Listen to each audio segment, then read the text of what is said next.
4주간에 걸쳐서 사도행전적 교회를 꿈꾸며라고 하면서 우리 믿음의 식구들에게 교회 공동체를 또 어떻게 세워가야 되며 내가 교회의 지체와 일원으로서 어떻게 믿음 생활을 해야 되며 저와 여러분의 삶의 방향과 목적이 무엇인가를 함께 나눌 수 있는 그런 시간을 가졌습니다.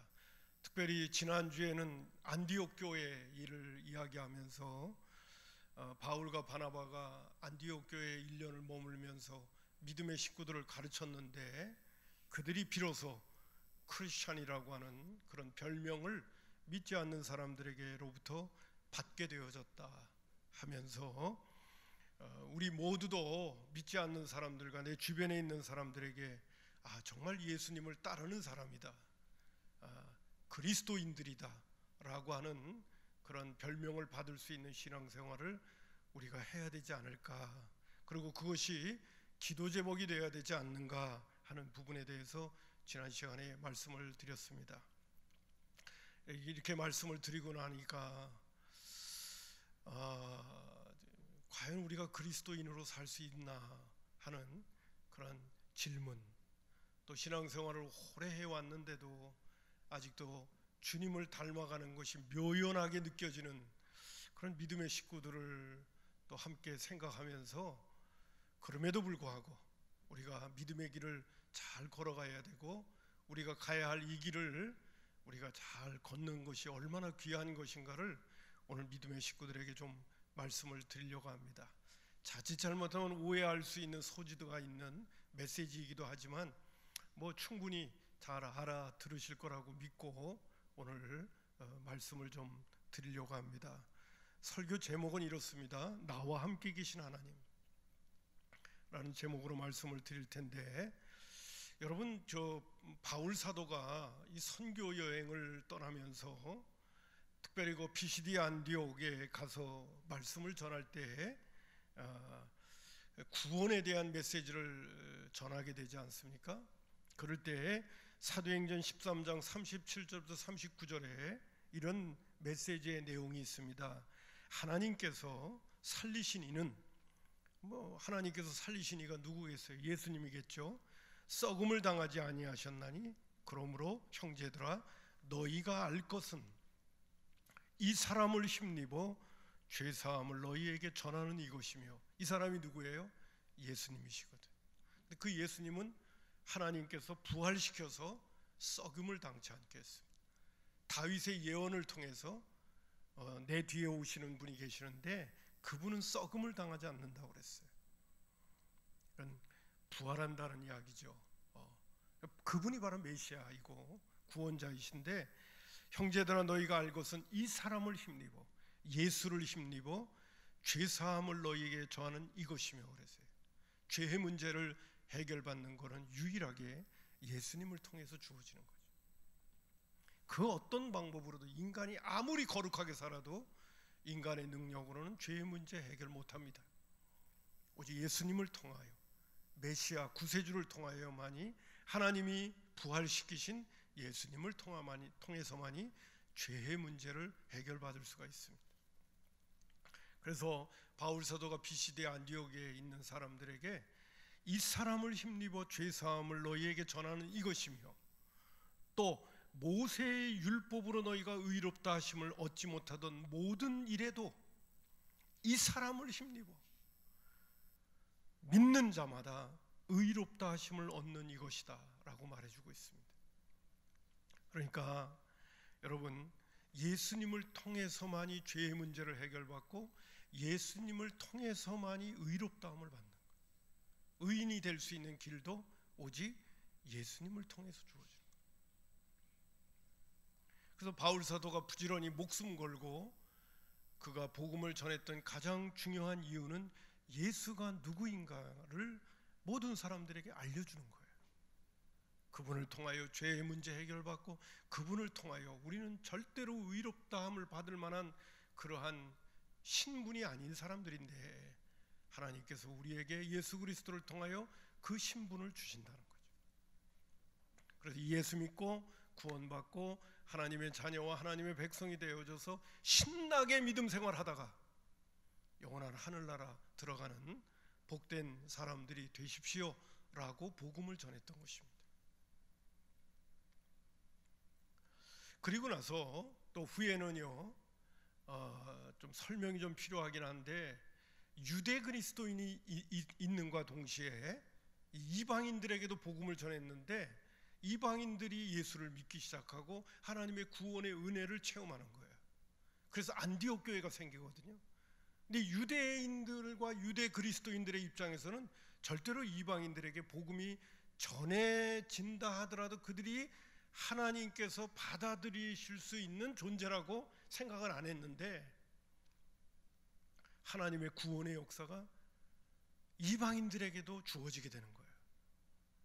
그랬더니 유대 그리스도인들 가운데 한 어떤 사람들이 예수만 믿어서 다 되는 게 아니라 반드시 할례도 행해야 되고 구약의 율법도 지켜야 구원이 온전해진다, 이런 메시지를 전해줬던 유대인들 때문에 예루살렘 교회와 안디옥 교회가 갈등을 빚어내는 어려움이 생기게 되어집니다. 그럴 때 예루살렘 교회의 회의가 이루어지는 과정 가운데 베드로가 하나님께서 환상 중에 보여주셨던 경험과 그리고 성령님의 역사를 그가 체험하고 고넬료 가정에 가서 성령이 임하는 것을 보고 세례 주는 그 사건을 이야기하면서 하나님의 구원이 유대인뿐만 아니라 이방인에게도 어떻게 나타나게 되어졌는가를 언급하는 내용이 사도행전 15장 8절과 9절에 나옵니다. 이 구절을 설명하려고 제가 지금 이 얘기를 지금 한 거예요. 자, 그 내용 가운데 베드로 사도가 이렇게 이야기를 하게 됩니다. 설명을 합니다. 또 마음을 아시는 하나님이 우리에게와 같이 그들에게도, 그들은 이방인들이거든요, 성령을 주어. 유대인들이 예수 믿었더니 성령님이 오시는 걸 경험하고 성령 충만함을 경험했거든요. 근데 이방인들도 예수를 믿었더니 하나님이 성령님을 주시더라는 거예요. 그래, 우리가 어떻게 하겠냐? 우리는 이방인들을 인정하지 않았는데 하나님이 인정하고 하나님이 구원하시려고 그들에게 성령님까지 주시는데 내가 고넬료 가정에서 세례를 주지 않을 수가 있겠냐? 그러면서 이제 주는 메시지가 뭐냐면 유대인이나 이방인이나 하나님의 시각에서는 동일하다, 똑같다. 오직 구원은 예수만 믿으면 되는 거다 하는 메시지를 전해주게 되는 겁니다. 그들에게 성령을 주어 증언하시고 믿음으로 그들의 마음을 깨끗게 하사, 성령님도 주실 뿐만 아니라 그들이 예수님을 구주로 영접할 때 마음을 깨끗하게 해주시는 거예요. 사실 예수를 믿어 죄사함 받고 마음이 깨끗해지기 때문에 거룩한 영이 오시는 거거든요. 성령님을 모실 수 있게 되어지는 거거든요. 그리고 그 성령님을 모시고 이제 하나님의 자녀답게 살게 되어지는 역사가 구원받은 하나님의 백성과 자녀들에게 나타나기 시작하는 거거든요. 그래서 그들의 마음을 깨끗게 하사 그들이나 우리나 차별하지 아니하셨다, 하나님이. 그렇기 때문에 이방인들도 그렇고 우리들도 그렇고 예수를 믿음으로 구원을 받는 것이지 그 외에 뭐 할례를 행해야 된다, 구약의 율법을 지켜야 된다, 그것이 절대로 구원의 조건이 되지 않는 것이다. 또 우리들 역시도, 유대 그리스도인 역시도 이방인들을 색안경 끼고 볼 필요가 없다. 그들도 예수만 믿으면 우리들과 차별이 없이 하나님이 다 구원받은 백성으로 하나가 되게 만드신다 하는 메시지를 전해주시는 겁니다. 저는 거기에다가 지금 초점을 맞추는 것이 아니라 예수를 믿으면 죄사함 받고, 예수를 믿으면 의롭다함을 받고, 예수를 믿으면 성령님 주시고, 예수를 믿으면 우리의 마음이 깨끗해진다. 이게 예수 믿어 구원받는 사람들이 누리게 되어지는 축복들이에요. 자, 이러한 놀라운 은혜가 우리 가운데 옴으로 인해서 이제 우리는 하나님의 말씀의 가르침을 받으면서 구원받은 백성들은 그 성령님의 이끌림을 받으면서 어떻게 살아가야 되느냐 하는 메시지를 전해주게 될 때 안디옥 교회 교인들이 믿지 않는 사람들에게 야, 저 사람들은 예수님을 열심히 본받는 사람들이야. 저 사람들은 열심히 예수님의 뒤를 따르는 사람들이야 라고 하는 별명을 듣게 되어졌다. 그리고 그런 별명을 듣는다고 하는 그 자체가 바로 예수님은 어떻게 살아셨느냐.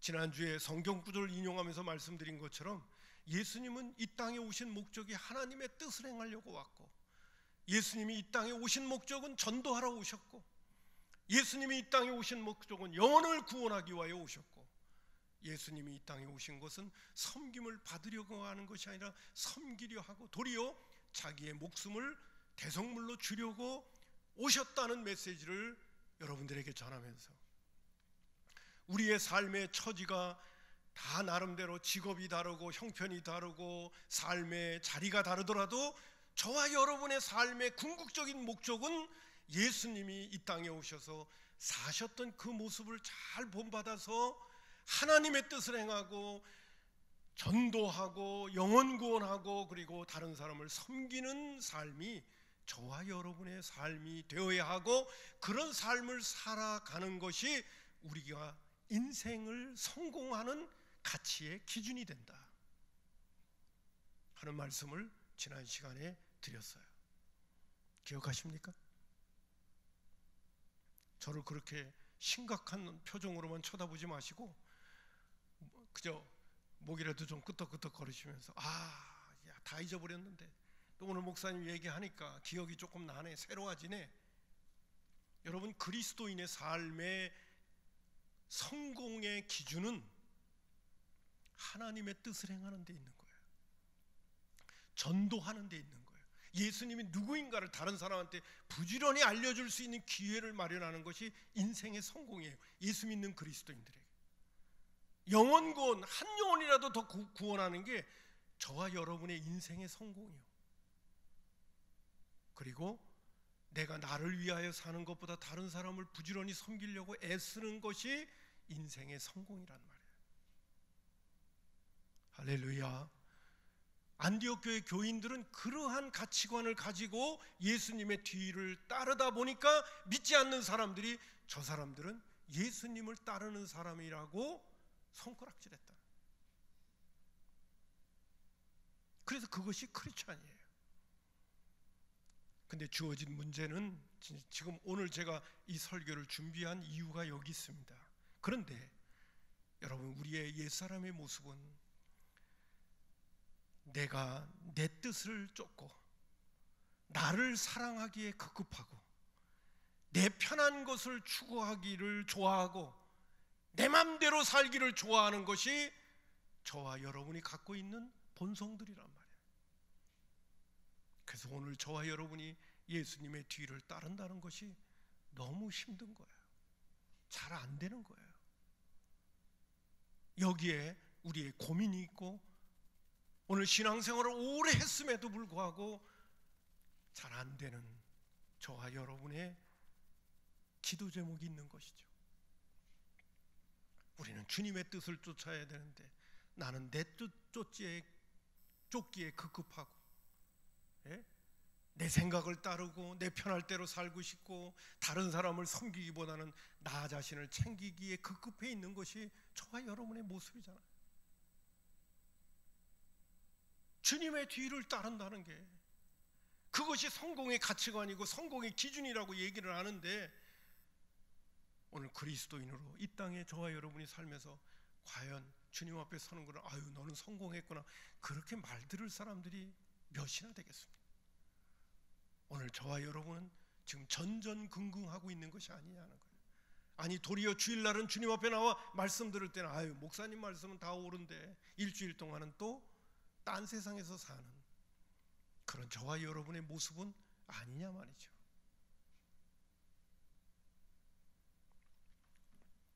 자, 그런데 여러분, 우리가 기억해야 할 부분이 뭐냐 하면요, 우리가 예수 믿고 구원받아 하나님의 자녀와 백성이 되어지면 우리에게 엄청난 사건이 사실은 일어났던 거예요. 그 사건이 뭐냐 하면 늘 제가 말씀드린 것처럼 성령님, 삼위일체 하나님이 다 우리 안에 와 계시다는 사실이에요. 먼저 우리가 잘 알고 있는 성경 구절 그대로는 고린도전서 3장 16절에 보면 너희는 너희가 하나님의 성전인 것과 하나님의 성령이 너희 안에 계신 것을 알지 못하느냐 그랬어요. 우리가 예수를 믿으면 좀 전에 말씀드린 것처럼 마음을 깨끗하게 해주시는 하나님의 그 크신 은총 때문에 거룩한 영이 우리 안에 와 계실 수 있는 그러한 기초가 마련이 되어지고, 예수 믿으면요, 그리고 성령님이 우리 가운데 와 계신 거예요. 거룩한 영이신 여러분, 성령님도 하나님이십니다. 그 하나님이 우리 안에 와 계신 거예요. 믿으시죠? 성령님 모시고 사는 거 믿으시죠?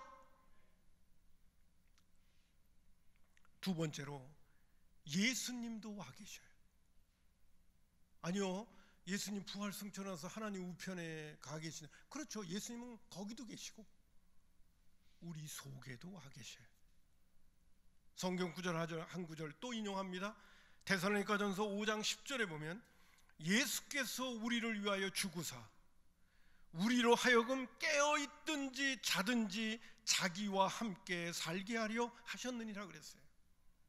여러분, 제가 혹시 잘 못 믿을까 봐 그래서 그런데 예수님이 부활하신 다음에 마가의 다락방에 제자들이 두려움 속에 자기네들끼리 모여서 벌벌 떨고 있는데 예수님께서 마가의 다락방에 문을 탁 통과하셔서 문이 꼭꼭 걸어 잠겨져 있는데 그것을 예수님이 통과해 들어오셔서 제자들에게 부활하신 주님을 만나 주셨던 거 여러분 성경 말씀 알고 계세요? 예수님의 공생의 그 부분에 예수님 부활하신 다음에 어떻게 부활하신 모습을 제자들에게 보여주신 것들을 여러분 기억하시잖아요.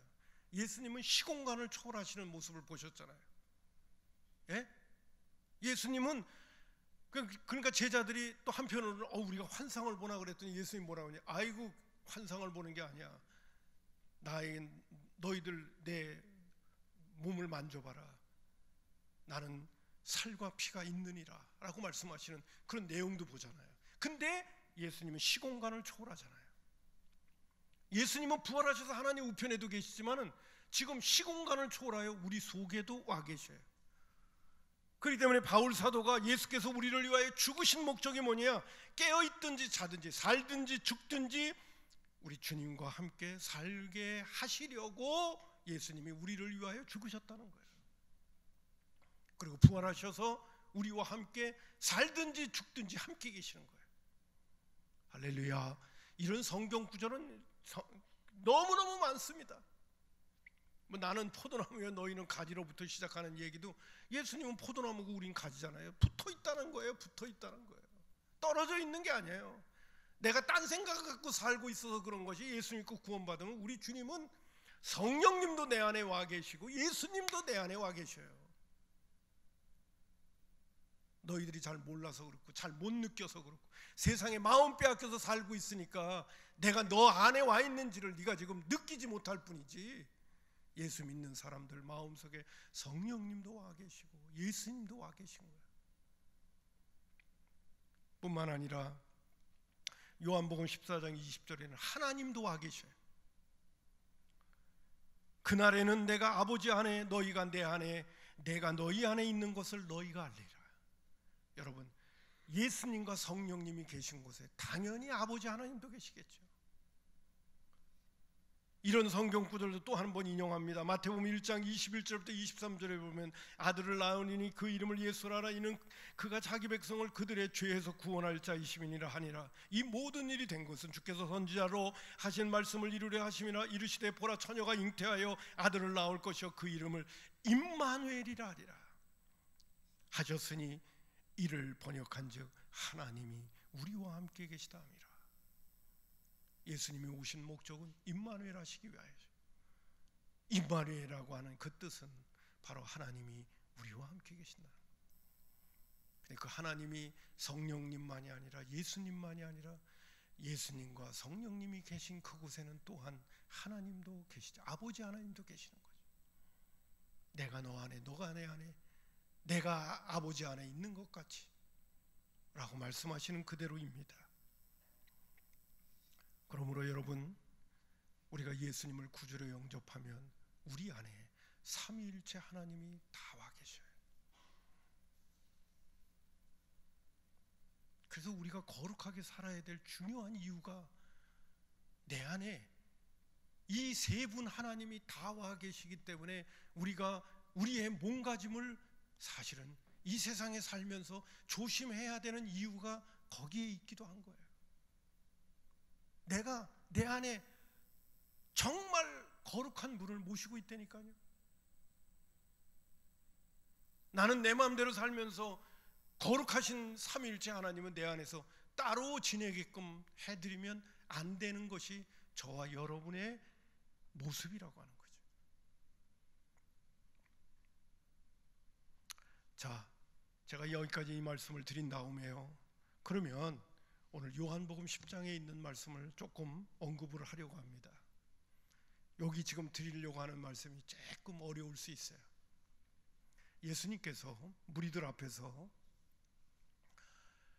나와 아버지는 하나이다 이렇게 말씀하셔요. 유대인들은 그 당시만 해도 하나님의 이름만 불려도 혹시나 신성모독이 될까봐 하나님을 하나님이라고 부르지 못하고 아도나이라고 하는 이름을 부를 정도로 내 이름을 망령되이 여기지 말라라는 십계명의 계명도 있기 때문에 하나님은 정말 두려운 마음으로 표현도 조심을 했어요. 근데 예수님이 나와 아버지는 하나다라고 얘기를 하는 거예요. 그러니까 유대인들이 그 얘기를 들으니까 기가 막힌 거예요. 나와 아버지가 하나면 예수님도 누구라는 거예요? 나도 하나님이라는 얘기죠.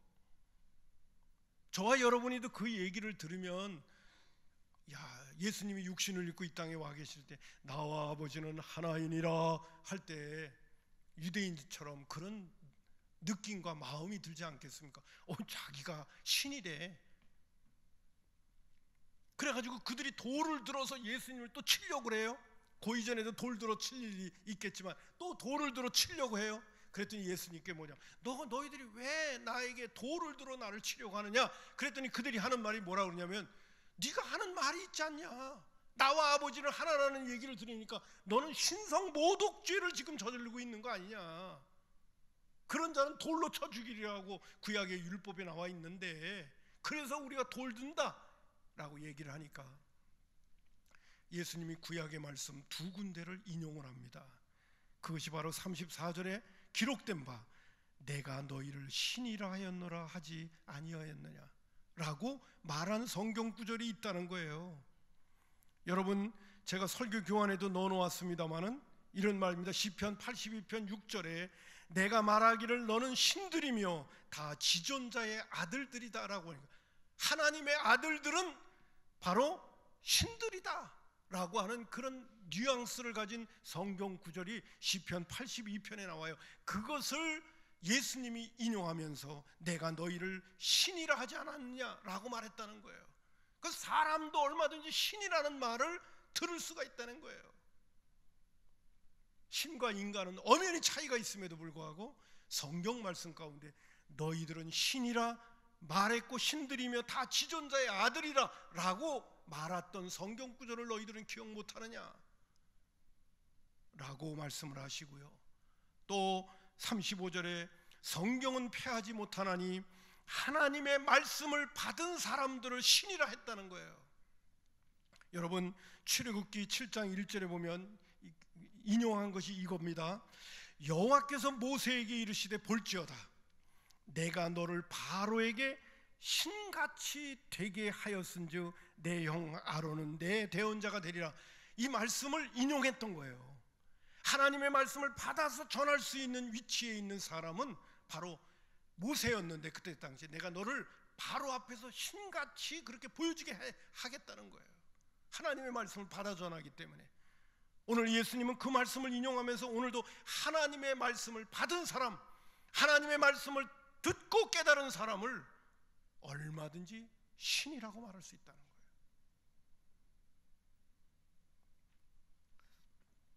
그러면서 예수님께서 36절에 하물며 아버지께서 거룩하게 하사 세상에 보내신 자가 나는 하나님의 아들이라 하는 것으로 너희가 어찌 신성모독이라 하느냐라고 말하는 거예요. 여러분, 저를 한번 쳐다보세요. 예수님은 하나님의 아들 맞습니까? 다시 한번 반응을 좀 세게 듣고 싶어요. 여러분, 예수님은 하나님의 아들 맞으십니까? 그럼 예수님은 신이시죠. 제가 옛날에 웃기는 얘기 한 거 있죠. 송아지는 소새끼고 망아지는 말새끼고 뭐 이런 얘기처럼, 예? 강아지는 개새끼고 말이에요. 이렇게 얘기했잖아요. 하나님의 아들이다. 내가 하나님의 아들이라 그러면 예수님은 하나님이시다. 미리 말씀을 드릴게요. 요한복음 1장 12절에 영접하는 자 곧 그 이름을 믿는 자들에게는 하나님의 자녀가 되는 권세를 준다. 제가 지금 뭘 얘기하려고 하는지 아시겠죠? 예수님은 구약에 있는 말씀을 인용하면서 자신이 하나님의 아들임과 동시에 자신이 신임을 그들에게 증명해 보여주고 있는 거예요. 오늘 예수 믿어 구원받은 저와 여러분을 영접하는 자, 곧 그 이름을 믿는 자들에게는 하나님의 자녀가 되는 권세를 준다고 그랬어요. 성경 말씀 가운데 보면 로마서 8장 29절에 하나님이 미리 아신 자들을 또한 그 아들의 형상을 본받게 하기 위하여 미리 정하셨으니 이는 그로 많은 형제 중, 그 많은 형제가 누구예요? 저와 여러분이에요. 그 많은 형제 중에 맏아들이 되게 하려 하심이니라 그랬어요. 예수님은 맏아들, 저와 여러분은 둘째, 셋째, 넷째 아들들이고 예수님의 형제들이라고 성경은 우리에게 말해주고 있어요. 또 한 군데 더 인용할까요? 히브리서 2장 11절과 12절에 있는 말씀입니다. 잘 보세요. 거룩하게 하시는 이와, 거룩하게 하시는 이가 누구예요? 예수님이죠. 거룩하게 함을 입은 자들이 누구예요? 저와 여러분이죠. 거룩하게 하시는 이와 거룩하게 함을 입은 자들이 다 한 근원에서 난지라. 한 근원이 누구예요? 아버지 하나님께로부터 나온 거거든요. 영접하는 자, 그 이름을 믿는 자들에게는 하나님의 자녀가 되는 권세를 주셨으니 거듭나지 아니하면 하나님의 나라를 볼 수 없다고 니고데모에게 얘기할 때 이 거듭난이라고 하는 것은 위로부터 난다는 거고 하나님께로부터 태어난다는 거예요. 예수 믿으면 거듭나잖아요. 하나님의 생명이 우리 가운데 들어오면서 우리가 자녀가 되는 권세가 주어지잖아요. 그래서 예수님과 더불어 우리가 형제가 되는 것이고 우리 모두가 다 하나님의 아들, 딸들이 되는 거 아닙니까? 그래서 거룩하게 하시는 이와 거룩하게 입은 자들이 다 한 근원에서 난지라. 그러므로 형제라 부르시기를 부끄러워 아니하시고 이르시되 내가 주의 이름을 내 형제에게 선포하고 내가 주를 교회 중에서 찬송하리라 했다는 것이에요. 제가 드리고 싶은 말씀은 이겁니다. 예수님은 우리에게 있어서 맏형이십니다. 예수 믿어 구원받으면 우리는 다 하나님의 자녀가 되는 권세와 더불어 우리 주님과 나 사이는 형제가 되는 것이고 하나님에게는 다 자녀가 되는 것입니다. 그렇다면 저와 여러분은, 좀 표현이 좀 그렇긴 하지만 저와 여러분은 신이라는 사실입니다. 왜? 삼위일체 하나님이 다 우리 안에 와 계시기도 하고 주님과 나와의 관계는 형제 관계고 예수를 믿으면 하나님의 자녀가 되는 권세까지 입은 하나님의 자녀가 되니까 저와 여러분은 신일 수밖에 없다는 것입니다. 예수를 믿으면 연약한 육신을 갖고 있고 오늘도 부패하고 타락한 본성이 내 안에서 꿈틀거리며 오늘도 거룩함 속에서 갈등을 빚고 싸우면서 어떤 때는 넘어지고 쓰러질 때도 있지만은 하나님의 시각에서 바라보는 구원받은 저와 여러분의 신분은 신이라는 사실이에요.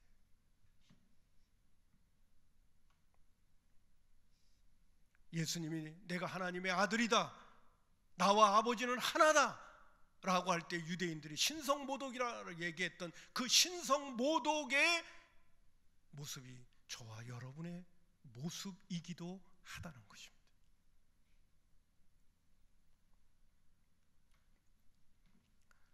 제가 여러분에게 드리려고 하는 메시지가 바로 이겁니다.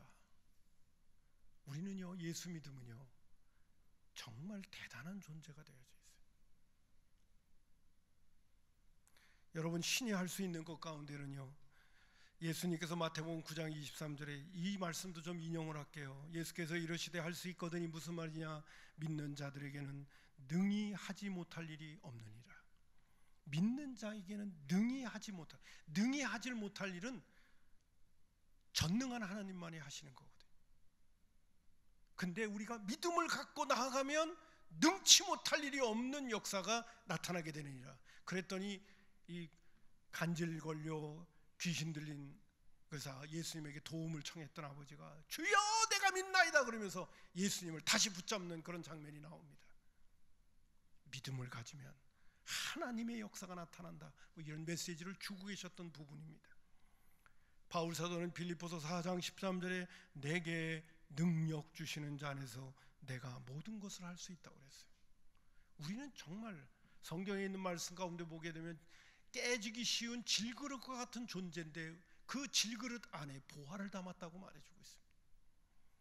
우리가 육신적으로 볼 적에는 오늘도 세상 사람들과 우리가 다를 바가 하나도 없고, 우리도 정말 연약하기 짝이 없고 넘어지고 쓰러지기 짝이 없고 부족하기 짝이 없는 존재들인데, 내 안에 삼위일체 하나님이 와 계시고 우리를 자녀 삼아 주시고 예수님과 더불어 형제 관계를 맺게 해주시고, 그리고 오늘도 우리가 주님을 신실하게 의지하고 기도하며 도움을 청하면 믿는 자에게 능치 못함이 없는 역사가 나타나도록 또 해주시고, 뿐만 아니라 내게 능력 주시는 자 안에서 모든 것을 할 수 있는, 고백도 할 수 있는 사람이 되도록 만들어 주시는 존재가 저와 여러분이라는 거예요. 오늘도 우리가 주님을 신실하게 의지하고 내 안에 와 계신 삼위일체 하나님을 신실하게 신뢰하면서 오늘도 우리가 믿음으로 나아가려고 하게 되어지면 하나님께서 하시는 놀라운 일들을 우리는 경험할 수 있는 그러한 모든 기반을 우리는 구원과 더불어 갖게 되어졌다는 거예요. 동시에 이제 제가 말씀을 맺으려고 합니다. 여러분, 예수님이 이 땅에 오셔서 하나님의 뜻을 행하려고 왔다, 내가 전도하러 왔다, 내가 영혼 구원하러 왔다, 내가 다른 사람을 섬기러 왔다는 이 모든 것들은 인간이 하는 것이 아니라 신이 하는 일이에요. 신만이 하실 수 있는 일이에요. 인간은 자기를 사랑하기에 급급하고, 인간은 다른 사람이 자기를 섬겨주기에 급급하고, 그리고 나 챙기기에 바빠 있고 내 생각대로 살고 싶어하는 것이 인간이라고 한다면, 신은 신의 뜻을 쫓기를 바라고, 신은 오늘도 예수님이 누구인가를 다른 사람들에게 전하는 일이 가장 중요한 급선무고, 신은 오늘도 한 영혼이라도 이 땅에 사는 것이 끝나는 것이 아니라 이 땅에 있는 모든 것들은 지나가는 것들이에요. 평창올림픽도 지나가요. 땅에 있는 모든 것들은 지나가. 그러나 하나님의 말씀은 세세토록 있느니라. 복음만이 세세토록 있는 그 복음을 위하여 우리는 살아야 되고, 그 복음을 들어야 되고, 그 복음에 붙들림 바 되어야 영원히 살 수 있는 거예요. 그렇기 때문에 신들은 그들의 삶의 목적이 세상 사람들과 같아서는 안 되는 거예요. 세상 사람들은 다른 사람들을 지배하고 다른 사람들을 해치고 하는 것이 자기를 위해서 하고 있지만은, 신은 그렇지 않습니다. 다른 사람을 섬기고 다른 사람을 세워주고 다른 사람을 구원하기 위하여 사는 게, 그게 신들이 하는 일이에요. 저와 여러분이 힘들고 어렵긴 하지만은 하나님은 저와 여러분을 신들이 되게 하셨어요. 하나님의 아들들이 되게 하셨어요.